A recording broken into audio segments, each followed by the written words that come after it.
ইন্দ্রিয়ের চাহিদা ফাঁকার ইনফ্লুয়েন্সে ফাঁকা হয়ে গেছে। একটা গ্যাপ আছে আমাদের মধ্যে, সর্বদা তা পূরণ করতে চাইছি। এই গ্যাপ বা ফাঁকা না থাকলে মিটে যেত। এখন কোনো দিক দিয়েই মিটছে না।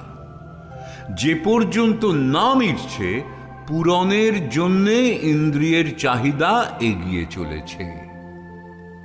মরুভূমিতে যত জল দাও শুষে নেয়, সেইরূপ আমরা পূরণের জন্য যা কিছু করছি উবে যাচ্ছে।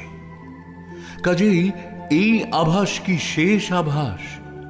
এই দর্শন, শ্রবণ প্রভৃতি ইন্দ্রিয়ের চাহিদা মেটানোর আকর্ষণেই ধ্যান। যে যে লাইনে গেলেন বা যাচ্ছেন, তা ওই আকর্ষণেই যাচ্ছেন।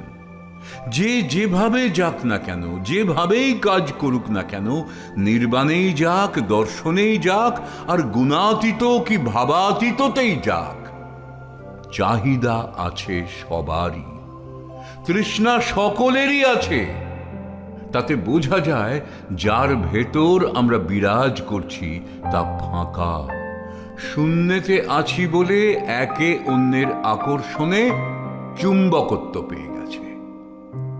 এই চন্দ্র, সূর্য, গ্রহ, নক্ষত্র এরা আসছে কোথা থেকে? বস্তু হতেই এই রূপে নানা রূপে পরিবর্তনের ধারায় রূপে রূপে রূপান্তরিত হয়ে চলেছে। তবে শেষ বস্তু তো একটা আছে, কিন্তু সেই একটা কোথায়? যার মীমাংসা হয় না তা শূন্যেই আছে। যে বিষয়বস্তু তা যত বড়ই হোক তোমার ধারণার মধ্যেই থাকবে।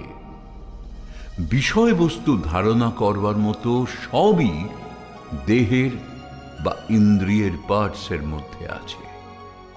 যে জিনিস চিন্তা করতে করতে ফাঁকায় চলে যাচ্ছে, তা অসীমের মাঝে, সীমাহীনের মাঝে চিরবিলীনের পথে লীন হয়ে যাচ্ছে।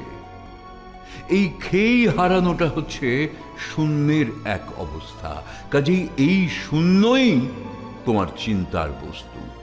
যেটা ফাঁকা লাগছে সেটাই তোমার চিন্তা।